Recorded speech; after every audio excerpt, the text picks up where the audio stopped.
Some real quick facts before I kick it over to Zach, and again, the reason why we're here today. Per Forbes, and this is an article that you can find online, but per Forbes, there were almost 2,400 cyber attacks in 2023. Those attacks impacted almost 350 million victims. So what we're discovering and what we're seeing is that no one is immune. Cyber attackers and bad actors will target anybody, small, medium, large, enterprise. It doesn't matter. Everyone is a target.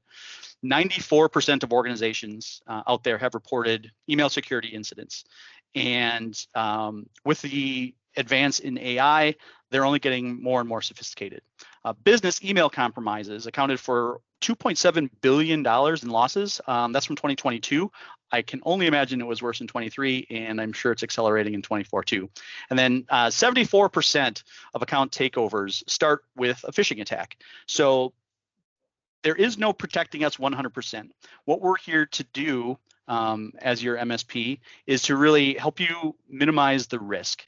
And in order to do that, one of the best ways we can help reduce your risk is by educating your end users. End users are the #1 attack vector for bad actors out there. It's where they steal credentials. It's where they gain access to websites. It's where it all starts. Most often is with a phishing attack.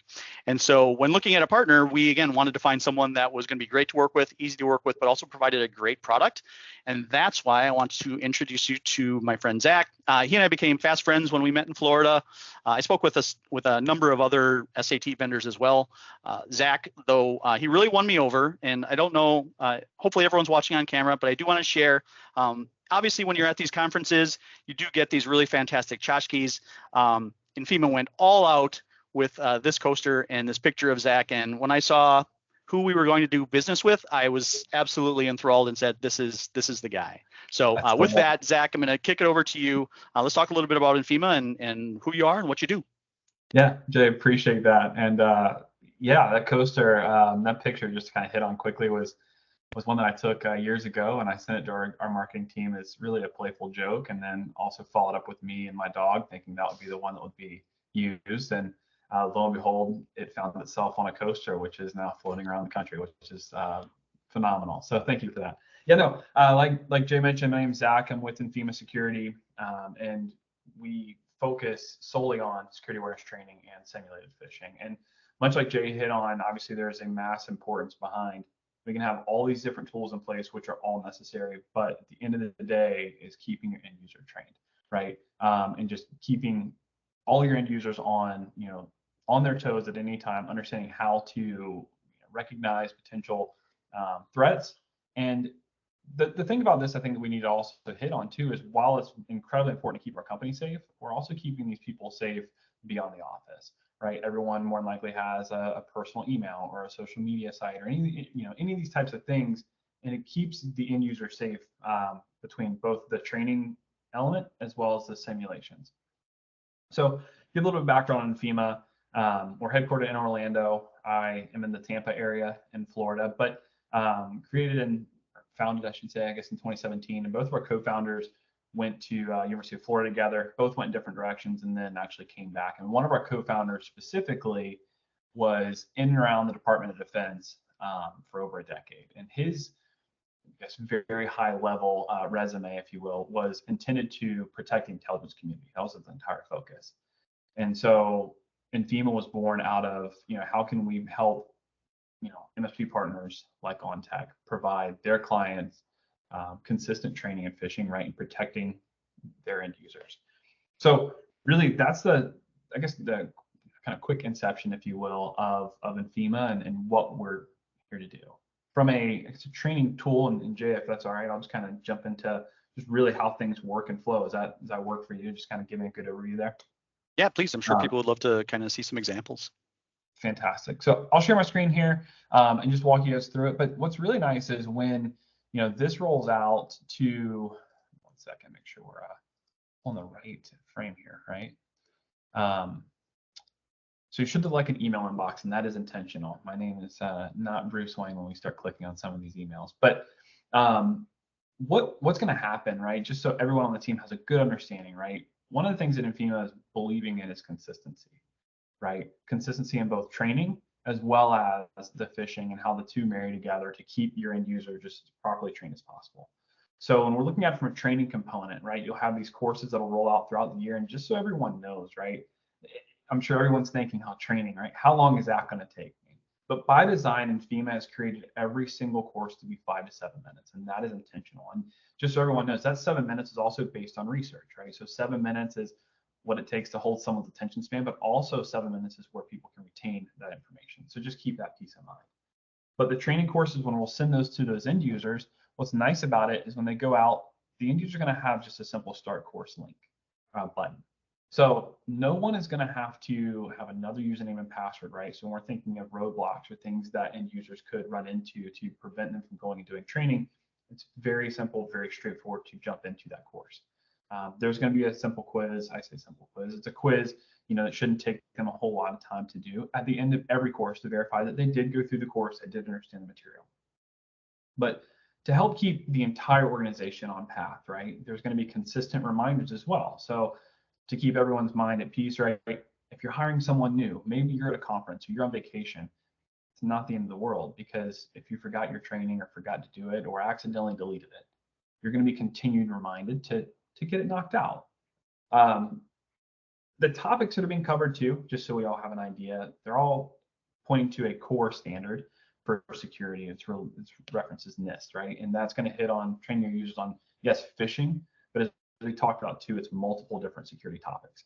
So social engineering, understanding what that is, but then diving further into additional subjects, right? So insider threats, safe web usage, things like that.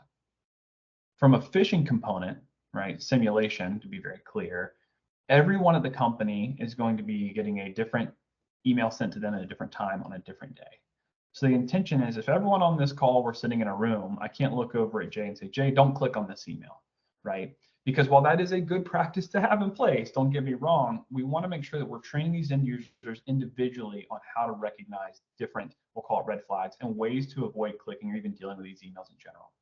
So again, I told you my demo alias is Bruce Wayne. So as you notice here, my Bruce Wayne got a LinkedIn invitation, right? And this seems very, very normal, right? If any of us are on LinkedIn, you get these invitations quite frequently. Well, it's very tempting just to say, maybe I was in Orlando a week ago and maybe I met this guy. So let me just accept this. Or, let me view his profile just to see if I have met this person. What we want to do here is actually just delete this email altogether. But you know what? We train on how to recognize these flags in the courses. But if you happen to click on this, any link, I should say, you're taken to a landing page that's one specific to you, and then more specific to the particular email that you clicked on, right? So it gives you ways to change how you behave in general. So not just thinking I need to hover over the link or how do I handle this, but gives you a whole different safety path altogether, right? So if you do get this and you have that normal shock factor like most of us may have, and you close this, right? That's all right, because we're going to follow up with you the next morning and say, hey, listen, Jay, yesterday at 11:35, you clicked on this email. Here's what you should have seen. So it highlights the same learning moment back to you again, and hopefully a less stressed environment. Hopefully 8, 9 a.m. in the morning isn't overly stressful for most of us. But then within a week's time frame, you're actually going to get another simulation sent to you that's dynamic to this type of email, meaning you clicked on a social media site, you're going to get another one to see, okay, hey, was this user paying attention? And then understanding from hey, we all want to know how our organization's doing. How are we progressing? How are we, how's the training and phishing impacting our users? On an ongoing basis, you're going to have reports that the Ontech team can then share with you. And the nice thing is, these are going to be executive summary style. So you're able to see how the training is progressing across the organization, right? All the core topics that are being hit on in your particular organization, down to the users that are off track. So if we need to quickly identify who hasn't completed training, right, we can point that out. Same thing down to phishing. Hey, we've had this in place now for 4 months. How are our users doing from, again, a top approach? And then diving further to identify, a quick highlight of users that have clicked.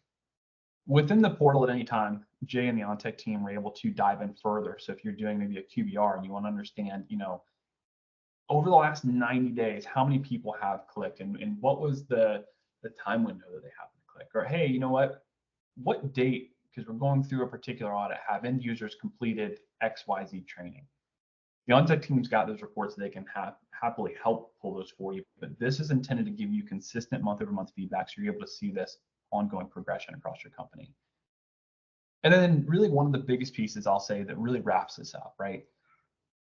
Everyone on this call has probably at some point, or has at least heard of, if you haven't, you probably will hear about it, right? Different security audits and cyber insurance. And maybe even you've had to go through a vendor questionnaire with maybe some of your customers, right?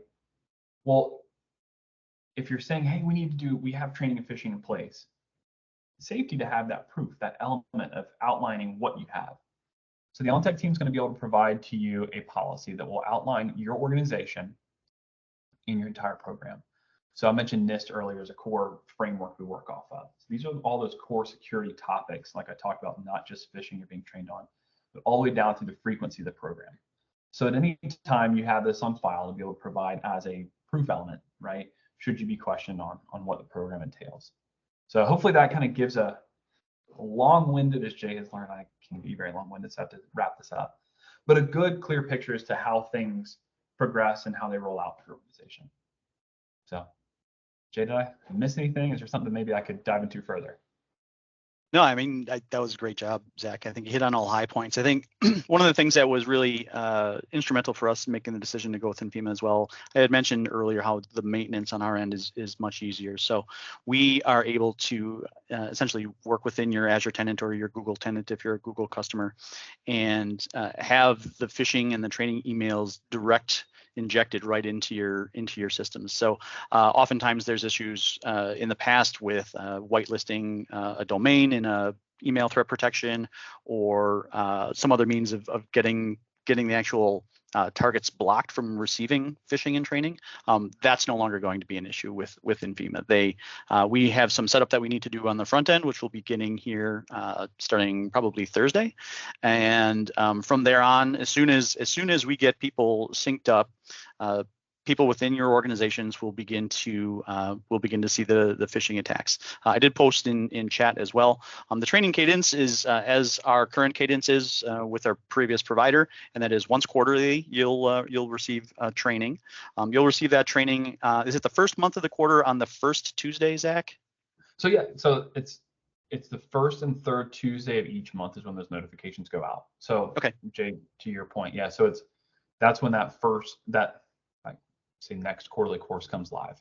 But just to expand there, right, to give even further clarification, if someone maybe new starts in the organization in Q2 or even Q3, right, that person, whether it be the first or third Tuesday of the month, will get an automated notification sent to them to complete the first course and then the subsequent courses. So what this allows is the entire organization to stay on the same training path throughout the year, and you don't have end users that are kind of all over the place on their own training cadence.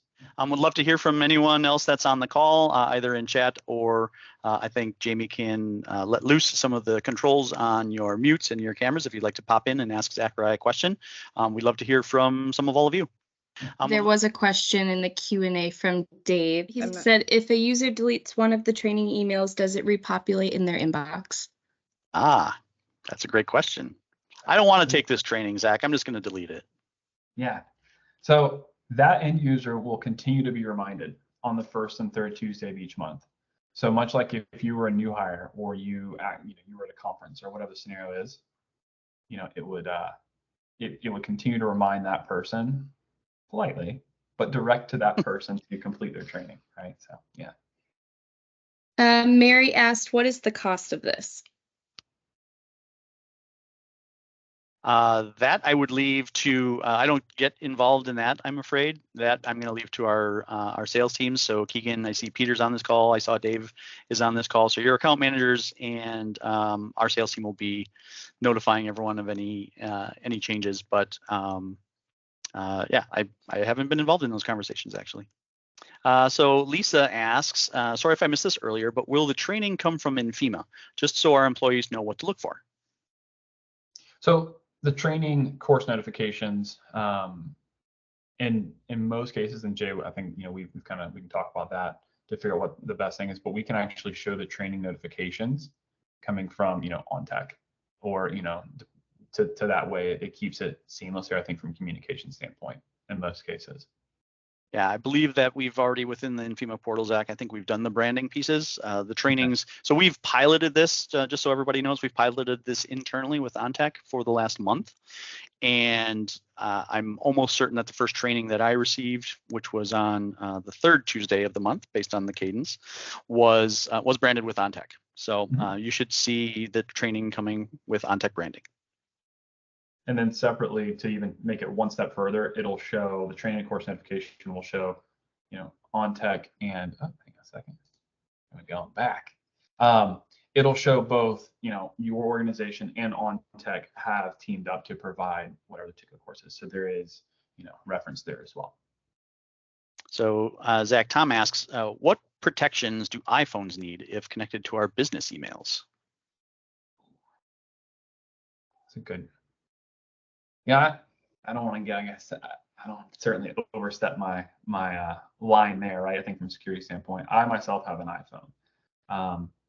I think the angle that I would take is I think, again, it goes back to the end user training, right? One of the things I didn't hit on, and I think this might, Tom, maybe in a roundabout way answer your question, is one of the things, the angle that Infima has taken from a training, more specifically a simulated phishing perspective, isn't necessarily just training the end user on how to recognize potentially malicious emails, right? But more so, how do we interact with that? How do we handle it from a behavioral standpoint? Our co-founders really took a deep approach with this via, I mentioned research early on our training, but also on the phishing component. One thing that one of our co-founders is big into is behavioral psychology, understanding how users interact with different things. And the line that has stuck with me is, we're not the same person at any time, right? In the morning, you might be groggy and kind of tired, right? You get your coffee if you're like me and you start waking up. So then you're a little more alert and you're paying attention. But our landing pages, and how I dove into it a little bit farther, it's really going to outline, hey, Jay, you know what? If you get a LinkedIn notification, delete it.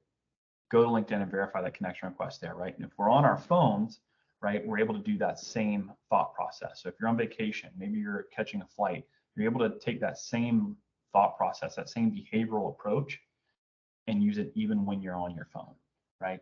That's the intention. And that's actually a great question, because not always when we're on our phone can we quickly just hover over a link or really look at something. Maybe the way that the email presents on your phone is different than on a computer, right? So it's just taking that behavioral approach and utilizing it, I think, in the real world. And hopefully that gives you a good answer there, right? From just keeping yourself safe. Zach, do you know if the training emails and the phishing emails are essentially mobile optimized? So will it look somewhat similar if they're looking at it on their laptop computer versus what they're seeing on an iPad or an iPhone?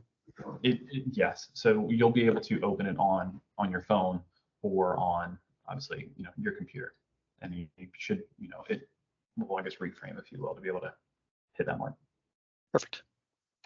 Thanks for the question, Tom. Hopefully that answered your question. If you do have other questions about just overall security hardening, I would start that conversation with your account manager, and then we'll get all the appropriate people here on our end to provide some recommendations and suggestions and consult with you on that. Will the training give tips on phone versus PC? I believe there are portions of, I have to go thinking through some of the training courses, but yes, on how to appropriately handle and kind of go through, yes, different things. One item too, I think that we may not even be talking about, is vishing, right? As a topic that is definitely hit on. And for those of you who don't know what necessarily vishing is, it's voice phishing, right? So it's, hey, Jay, give me a call. We met last week, but let's not worry about that. Really quick, and walking them through doing another social engineering attack that's through the phone. That is a topic definitely that's hit on, because unfortunately, it's what threat actors will do. So yes. Yeah, I'm glad you mentioned that too, because I think the social engineering is becoming bigger and bigger. And the vishing with AI, you can mimic and copy someone's voice. If you're able to take my voice, for example, from this webinar, you could potentially use AI to regenerate a message from me using my voice to my team, asking them to go out and buy some Best Buy gift cards so that I can reward the team, or things like that. That's something that's actually happened to me. I've gotten that request before, not by a voice, but by a text from our company president. Hey, Jay, can you go to Target and pick up some gift cards so that we can reward the team later this afternoon? Yeah. Recognizing those, again, a lot of what Zach's team and FEMA's team are doing, Tom, is really working on education, right? There's really very few fail safes, but what I will say is whether you click that phishing link within your phone or with your PC, the risks are the same, right? What they're hoping to do is capture credentials. They want you to get logged in. They want to get your password, and then they want to get your login, and then they want to stream across all other areas of the web to see if that same login and password is being used. So there's other layers of things that at Ontech we provide from a security standpoint, and lots of recommendations that we make. One of those, of course, would be MFA, right? Most people should be using multi-factor authentication. Don't reuse passwords. There's some very simple things that we can do as well to minimize risk. I don't think we can ever get to zero risk. That, of course, would be the goal, but our role and your goal should be to minimize the risk to as near zero as possible. And where there is always going to be risk, then educate. Educate your end users, educate your family members. I just yesterday, actually, this happened, Zach. My wife Tara asked me, there's a junk email in our inbox. Can you just unsubscribe from it? There should be an unsubscribe link in it. And I was like, no, absolutely do not click an unsubscribe link in an email, because that could be a phishing attack. That could be an entry, a gateway into it is definitely an attack vector, right? So if we want to unsubscribe from that particular email, go directly to the email provider, go directly to Target or Kohl's or whomever it is that you feel is spamming you, and unsubscribe from their website. Don't click an unsubscribe link within an email. And both my wife and daughter were like, wow, I would have never even thought of that. So yeah. That's incredibly true, though. Yeah. Awesome. Well, we are coming close to time. Again, I want to thank everyone for their participation and for attending today. Thank you so much, Zach, for riding shotgun with me today. As always, great to work with you, and awesome partnership. If you do have other questions, please, anybody on here that wants to continue the conversation, you can feel free to reach out to me. I'm always best reached really at just support@ontech.com. We have some of your account managers on this call as well. So if you're interested in continuing the conversation, understanding kind of where your security stance is today, looking for other ideas to harden your security and keep your team and your company as secure as possible, please let us know. That's one of the reasons that we're here, to help consult on those things and make sure that our customers are at as little risk as we are. So. Again, thanks everyone for attending. Thank you, Zach. Thanks, Jamie, for getting it kicked off. And hopefully we'll see you all on the next webinar. Thanks, Jay. Thanks, team.